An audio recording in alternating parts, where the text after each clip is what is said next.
نحمده ونصلي على رسوله الكريم أما بعد فأعوذ بالله من الشيطان الرجيم بسم الله الرحمن الرحيم رب اشرح لي صدري ويسر لي أمري واحلل عقدة من لساني يفقه قولي ربي زدني علما اللهم فقهنا في الدين اللهم إني أسألك علما نافعا ورزقا طيبا وعملا متقبلا اللهم انفعنا بما علمتنا وعلمنا ما ينفعنا وزدنا علما وزدنا علما وزدنا علما اللهم صل وسلم على نبينا محمد.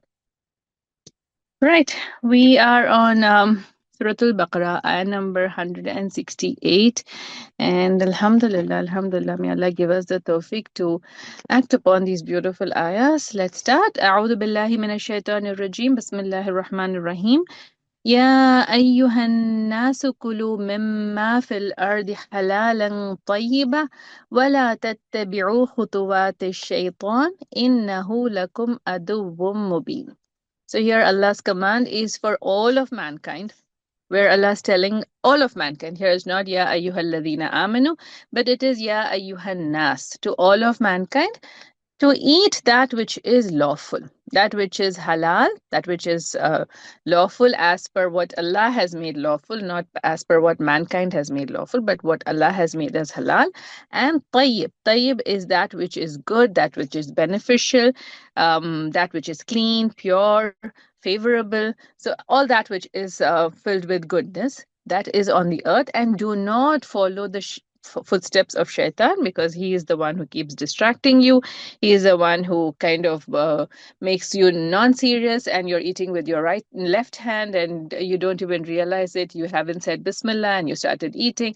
These are things from shaitan. So Allah subhanahu wa ta'ala tells here, do not follow the shaitan's footsteps. He is truly your sworn enemy.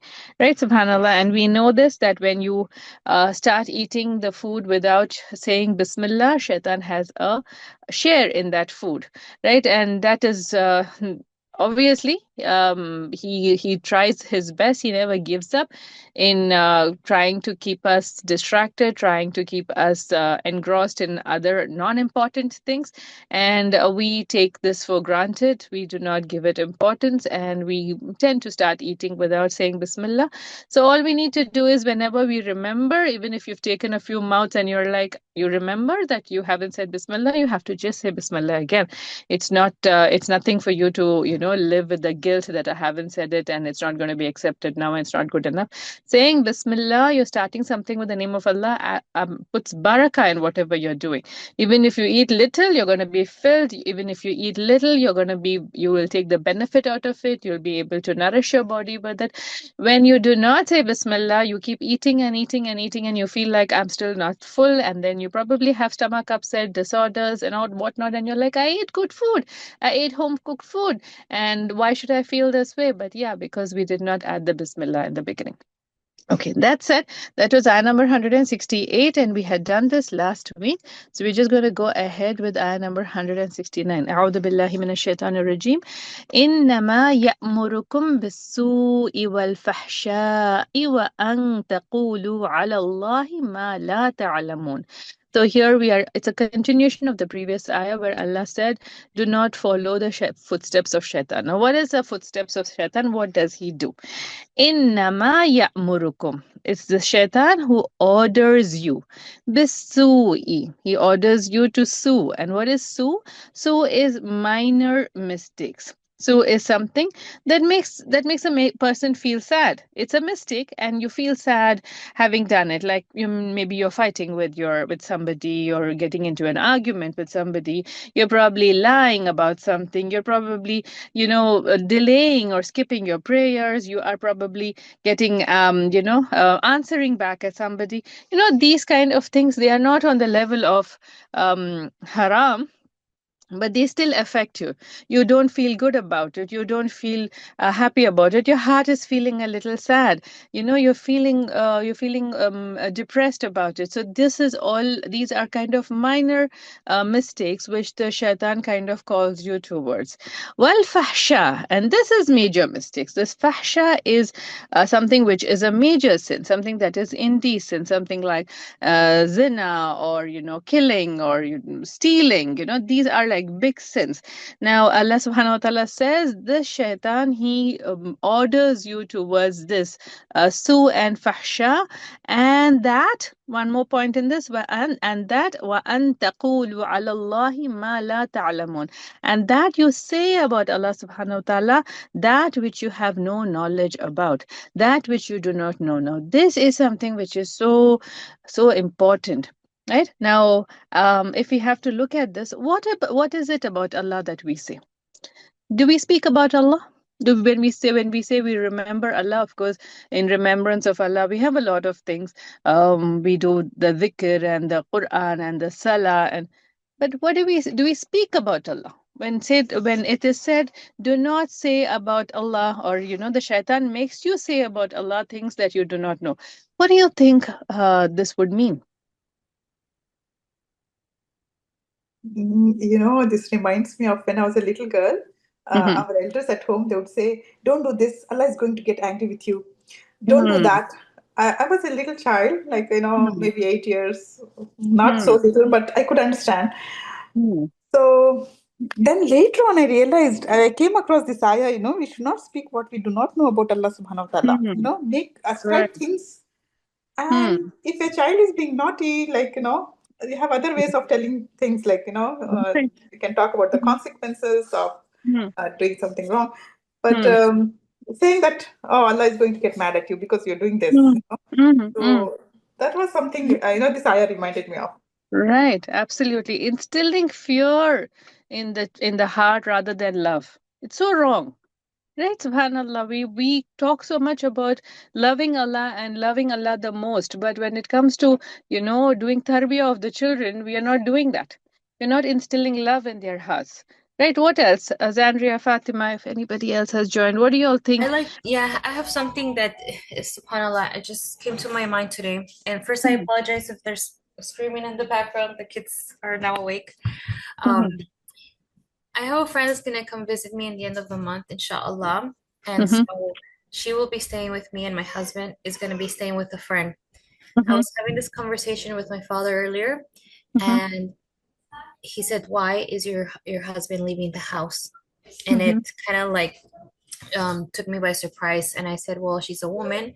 Her husband's gonna drop her off. He's gonna leave, and so Hmm. she's gonna stay with me in order to have time with her. And he said that's wrong. Why would you kick him out of your home? He has a family. He has children. They have to see him. And I said, well, this is a female. Islamically, it's preferred not to mix men and women if they're not relatives. And she wears hijab, and we won't have the same privacy. And he just kept saying, like, I just don't understand, that's too extreme.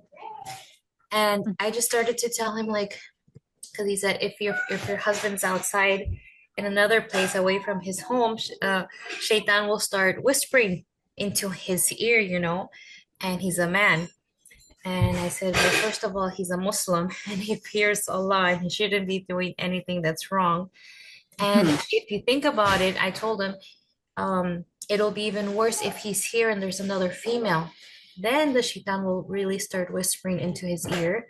And that's how a lot of, you hear different things that happen with non-Muslim families, that, something happened between this man and this woman under the same roof.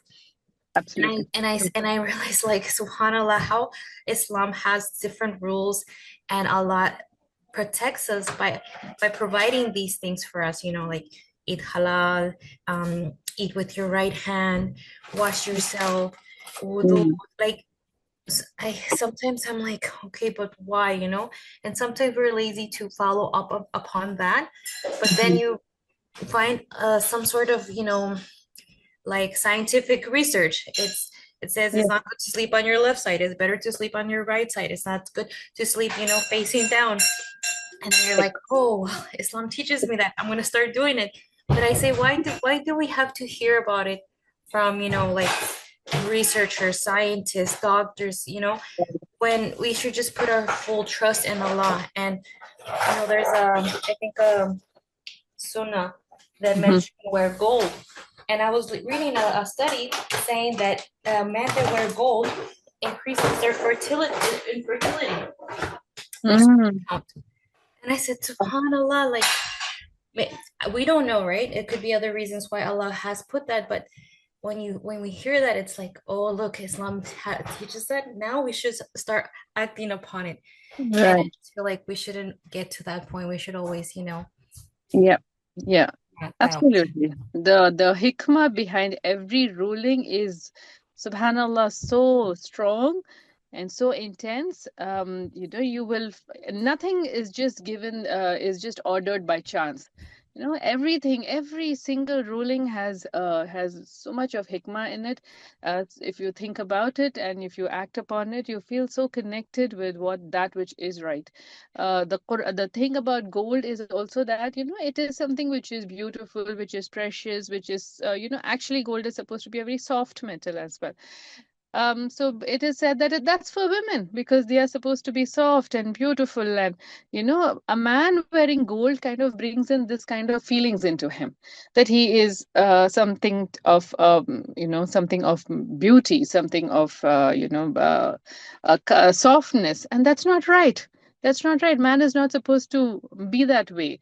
Let's leave it aside that we have in these days, men give so much of importance to their looks and their hair and all that whatnot. Let's not get into that bit of it for now, but as such, men are supposed to be brave and strong. And if we actually look at the Muslim heroes, the kind of there have been sahabas who've actually had not a single part of their body which has not had a wound or a slash from a sword or a knife cut, or all kinds of things, and they were great. They looked great the way they were because it made them feel strong and feel looking like a man. That's how they're supposed to look.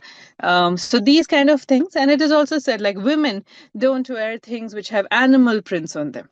There's a reason for it, though it is not like it's not like okay, Allah tells you not to wear it. There's the hikmah here is that you get such kind of feelings that you are like a cheetah, or you're like a leopard by wearing those kind of prints. No, it's not supposed to, you're not supposed to feel like that. A woman is supposed to feel delicate and beautiful and things like that. That's why women have clothes which have laces and ribbons and whatnot, right? Subhanallah. The fact that people say things that Allah will be angry. During our childhood, we were told things like don't drop uh, uh, grains. When you're eating your food, don't drop food on the floor or around your plate, because then you will be asked to pick up these grains with your eyelashes on the day of Qiyamah. And subhanallah, where did this come from? Where did this come from? We used to be so worried. I mean, it was their way of training, saying that, you should eat it neatly. But like Sister Hajra mentioned, you could have done it so many other ways. But that fear that was instilled, I still can't forget it, because this was told to me when I was probably 3 years old. But it stayed. It's so strongly imprinted. Subhanallah. And subhanallah, it's really Allah's mercy that we have not repeated this with our children. It's really Allah's mercy. Imagine if we have to say the same thing because this is how we were brought up. Imagine how much longer we are going to be carrying this generation after generation. Right? Zandria, you want to say something? Mm, so what I remember through this is when Sister Hajira said like how in childhood we were taught like that. We were also taught like that at home, like God will punish you, you won't go to heaven, you'll go to hell. And Mm. recently, like when I was going through a hardship as well, like that same thoughts actually messed with me. I felt like I'm going through this hardship because Allah wants to punish me, because I learned that when Allah punishes you in dunya so that you can go to heaven and things like that. Well, Mm-hmm. all of that confused me to the point like I was angry at Allah, like why are you Mm-hmm. punishing me and all like that. But then I had to relearn that Allah is the most compassionate, Al-Wadud, and very Right. loving, Good. and like Absolutely. and a very forgiving Allah, and He does not mean harm. And like Right. I had to learn Relearn that. Yeah. relearn what I was taught and what was Mhm. in my subconscious. So that's what I remember. SubhanAllah. Yeah. Subhanallah. So there is, when we come to this point to say about Allah what you do not know, so there is something which we say about Allah which is the truth. Truth that is said about Allah in the Quran, that's perfectly all right for us to quote. But things that to say that to say that which Allah has not said, it's not mentioned in the Quran, there's no hadith qudsi about it. So to say something which is completely fabricated, completely a lie, and to say things which you say that Allah said so, Allah said like this, that's not okay as well. That's not okay as well. People do say, it's said in the Quran like this. No, that there has to be a proof. If it's said in the Quran, we cannot come up with our own ways of doing things or saying things. So this is not okay, and this is something that shaitan prompts us to do, just to make our conversation much more beautiful, or conversation much more, something to make an impact on people. We say, oh, it's said in the Quran like this. No, it's not said in the Quran. If it's not said so, then you have no right to quote it. So the shaitan puts this into our hearts to use this and say about Allah that which we are not aware of. Now this is totally from shaitan. It is also mentioned that whenever you feel that the shaitan is prompting you to say something, all you need to say is A'udhu Billah. Right? Whenever you feel this in your heart, that I want to say this, but I'm not sure, is it that, is it not that, and you do not have the time to check, don't say it. Right? Say A'udhu Billah instead, because this is all from the shaitan, that he messes up our mind. Not to speak about knowledge that we do not know. This is our showing our love for Allah as well. So, tell about Allah only that which we are aware of, that which we are confirmed, sure, it is there in the Quran or there is a hadith about it, and not to say anything more, because that would like really be a big sin. Right? Right. Moving on. Ayah number 170. All right. أعوذ بالله من الشيطان الرجيم. وإذا قيل لهم اتبعوا ما أنزل الله قالوا بل نتبع ما ألفينا عليه آباءنا أولو كان آباؤهم لا يعقلون شيئا ولا يهتدون. Okay, so when it is said to them, follow what Allah has revealed. What has Allah revealed?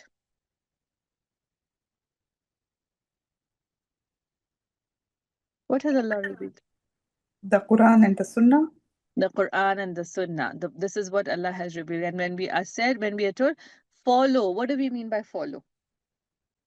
Follow Like, the Quran and follow the yeah. Sunnah, as in, we speak with our language, the language, what we say is as per what is in the Quran and Sunnah. What we do is as per the Quran and the Sunnah. The qawl and the fail is as per the Quran and the Sunnah. Our habit, our aqidah, our akhlaq, everything is as per the Quran and the Sunnah. This is following the Quran and the Sunnah.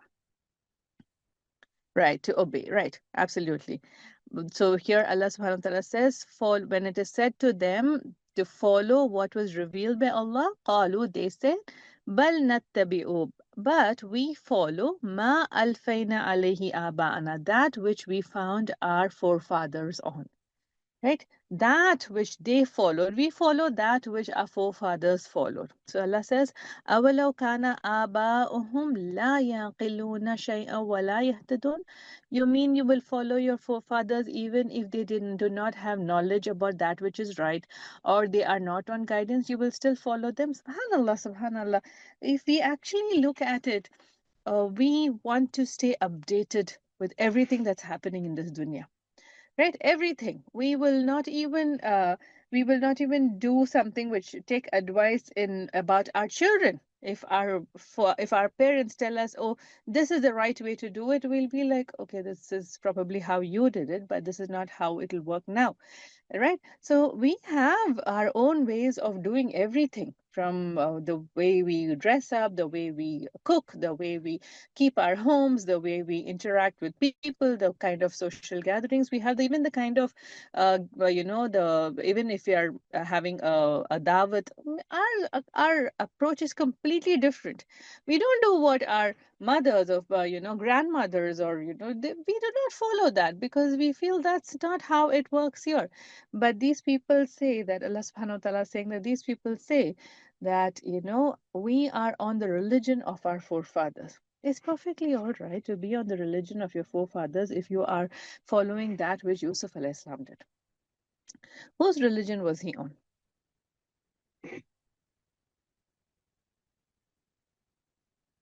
Yusuf alayhi salam. He was somebody special, right?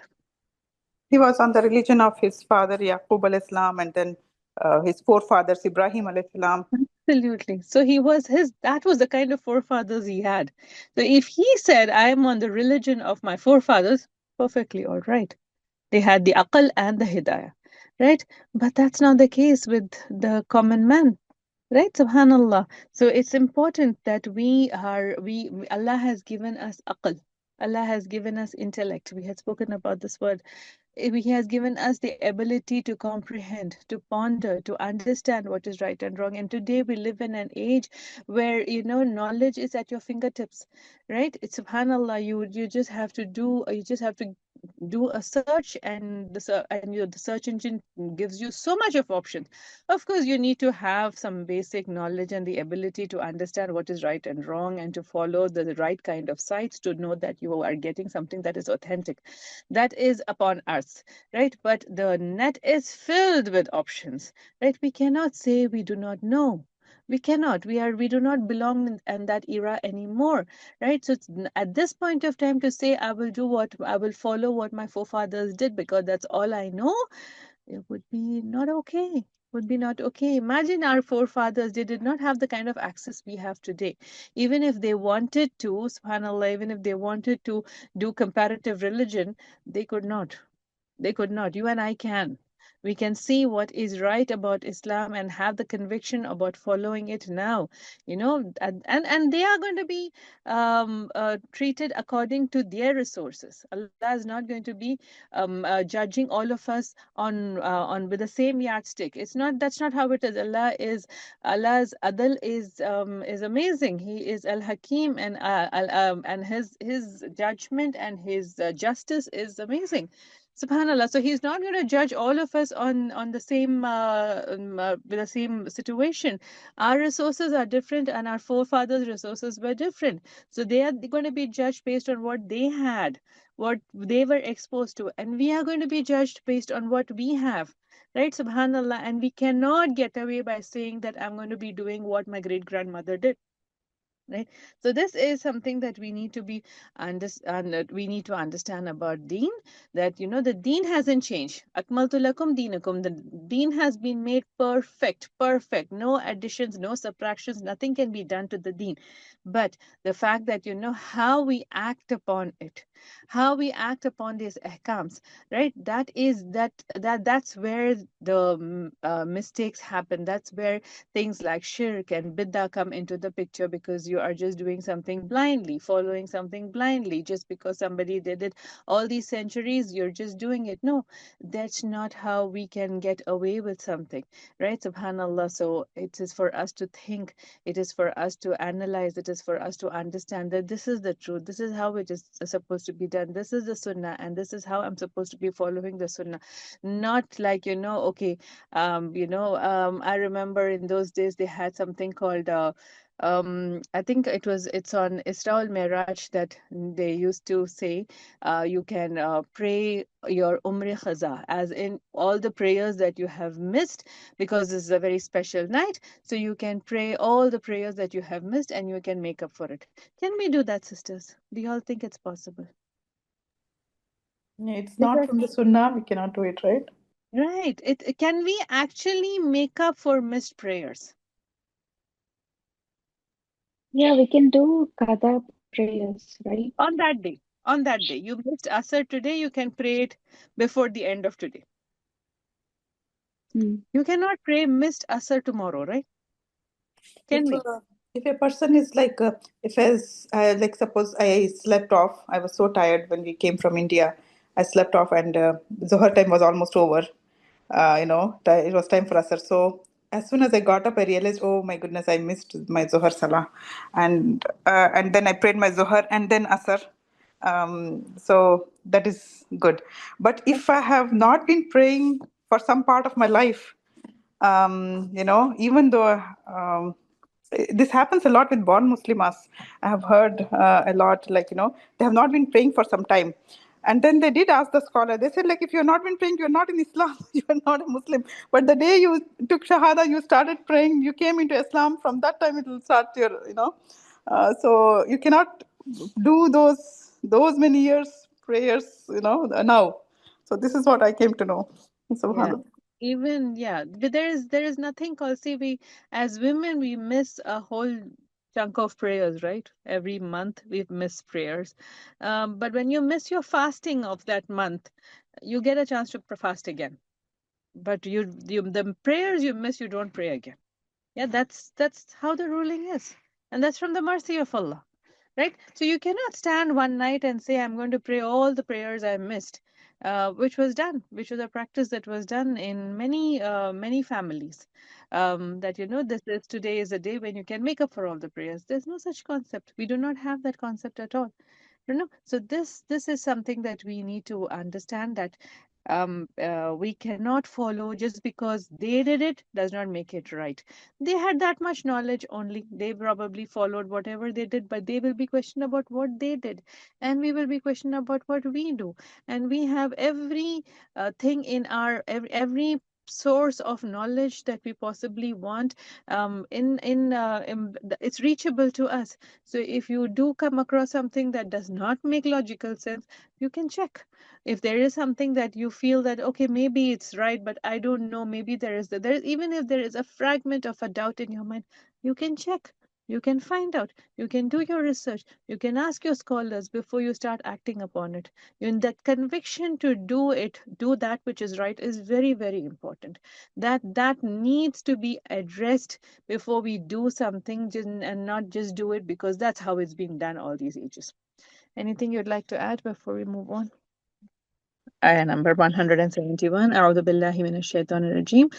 ومثل الذين كفروا كمثل الذي ينعق بما لا يسمع إلا دعاء ونداء صم بكم عمي فهم لا يعقلون. Okay, masal as misal, wa masalul lazina, an example of those people, kafaru, who disbelieve. Kamasalil lazi, it is like the example of that which yan'iqu bima la yasma'u illa du'a. Is like the person who does not, who listens to the call, but he does not respond. His call, for him, all that it is just a call. He does not comprehend what he is being called to. He does not understand what he is being called to. It's like a flock of sheep. It's like a flock of sheep. They do not understand what is being said, right? They just feel that the shepherd is yelling at them or shouting at them, or screaming at them, but they do not understand beyond that. It does not matter what he says. It does not matter what he is telling them. The words make no difference to them, right?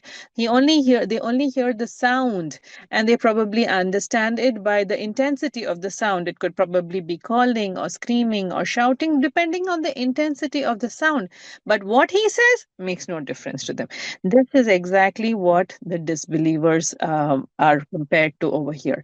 They are, when they hear, when they are being told, when they are called towards that which is right, that which is good, they do not understand it because their mind is already filled with what their ancestors have told them, right? They believe that what their ancestors have done is what is good enough, right enough, and good enough for them to follow, and they are responding to it without even thinking about what is right. It is like, a very good example which was given was, it's like the chicken. When the chicken is called, it responds to the call, but little does the chicken know that it's called so that it can be slaughtered.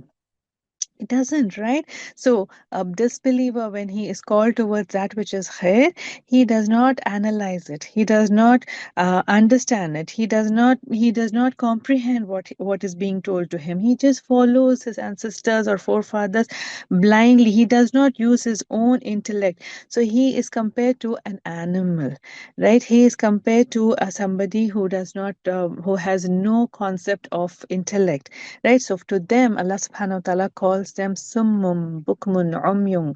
He calls them dumb and blind, deaf and dumb and blind. Deaf as in they can hear, but they cannot see, they cannot hear the truth. They're not able to understand the truth. They're not able to comprehend the truth. They can see. Yeah, they can see, but they can, sorry, it's bukmun, right? They can speak, but they do not speak the truth. It is when they do not speak the truth, it's as good as not speaking at all. It's as good as being dumb, because you're not saying anything that is beneficial. And umyun, one who does not see, one who does not see the truth. They can see, but they do not see the truth in things, because of their mind being clouded with what they believe as the truth. So they are not able to dissect or analyze what is in front of them. They do not respond to Allah's call the way they are supposed to. They follow without proof. They follow without, without any authentic dalil, and they are happy to be ignorant. They're happy to reject the truth, right? And so Allah says they have no knowledge. They have no aql. They do not. They do not have any intellect, right? So, Subhanallah. As such, the mushrikeen were very intelligent people, very intelligent. But when it came to business, they were traders. They're very intelligent. But near Allah, the one who is intelligent is the one who has knowledge of the deen. And having the knowledge of the deen basically means acting upon that knowledge, not just putting it into our books and putting it on our shelves. No, that is like a burden on a donkey's back. The donkey has no idea what it is carrying, right? Knowledge is beneficial only when it is acted upon. A person is considered as an intelligent person when he is able to comprehend that knowledge and act upon it, right? Subhanallah. So this is something that we need to understand. We take in this knowledge, we need to process it, we need to understand it, and we need to act upon it. Then we are somebody who is intelligent. Otherwise, Allah compares the one who is not intelligent to that of an animal who does not understand, who does not comprehend anything, who for him anything that is said is just a shout, a scream, and a whisper. Nothing more than that. All right, let's do another ayah. Okay, now this ayah, I just want to do this today because so that we can connect to the first ayah that we had today. This ayah goes like this, ayah number 172. Ya ayyuhalladhina amanu kulu min tayyibati ma razaqnakum washkuru lillahi in kuntum iyyahu ta'budun. O believers. Now, if you remember the first ayah that we did today, it was to all of mankind. Ya ayyuhan nas. Now we are talking about Ya ayyuhalladhina amanu, O believers. Ruling is the same, eat. There also it was told eat. Now we are again being told eat. Eat from that. What do you eat? Kulu min tayyibat. Same word. There also it was halal and tayyiba. Here it is eat from the good things that we have provided you, that Allah has given you. And give thanks to Allah. Washkuru lillahi. Give thanks to Allah if you truly worship Him alone. Something for all of us to think about. We are being called Harfe Nida, O you who have believed. Here Allah is demanding your attention, something which is very, very important. And what is important here? Allah is calling you to eat. Now, why is it so important? Why is eating so important? Why is eating so important? What do you think? We are what we eat, so Yeah, subhanallah. we are what we eat. Subhanallah, subhanallah. We are what we eat. So when we eat good things, we are able to be a good person, as in when you talk about good things, halal things, we had spoken in last class, halal indicates that which has been categorized as halal and that which has been attained through halal means, right? So when you are able to eat that which is tayyib, which is halal, you're able to do things, your health is good, and when your health is good, you're able to do your ibadat better, because that is the purpose of our creation. We have been created to do ibadat of our Rabb. So when you eat well, you're strong enough to do good ibadah. So you who have believed, eat that which is good and be grateful. Now, this eating well, it affects your health, right? It is and it is very, very important for a believer to be healthy. A strong believer is better and more beloved to Allah than that who is weak. Why? Because he can achieve more, right? Allah has given us this life and we are supposed to make the best out of it, right? We are supposed to earn our akhirah with it. And if we do not take care of our health and we are not able to do our ibadah to the best of our ability, then we are messing up our akhirah, right? So, subhanallah, it is important that we eat right. And then Allah says, and be grateful. This is a blessing from Allah. The fact that we are provided with food, this is a blessing from Allah. And for this blessing, we need to be grateful. And how are we grateful? By using it right, by thanking Allah for it, and by, doing what needs to be done after you eat. Not eat and sleep or not eat and play, but eat and do your ibadah well, right? So this is being grateful for that which Allah has given, right? And the ruling here is kulu, eat of what is tayyib. Tayyib is, again, the word tayyib is something that is beneficial, something that is clean, something that is pleasing, something that is suitable, right? Subhanallah, we've done this a little before, but what I want to address in this ayah is the fact that this is a command. Kulu. This is a command. This is fele amr. It's called in Arabic grammar that do. Eat. Allah is telling. Now there is a reason why Allah gives us commands. This is part of the Sharia, right? That you have to follow commands, and following a command is given so that you can block off any kind of means towards that which is wrong. When you follow a command, by default, you're blocking that which is wrong. That which is haram, right? So when Allah tells eat, it is a preservation of your health, which is an amana on you. If you do not eat, then you are going to be, you're not going to be able to fulfill the purpose of your life. What is the purpose of your life? What is the purpose of our life? To worship Allah.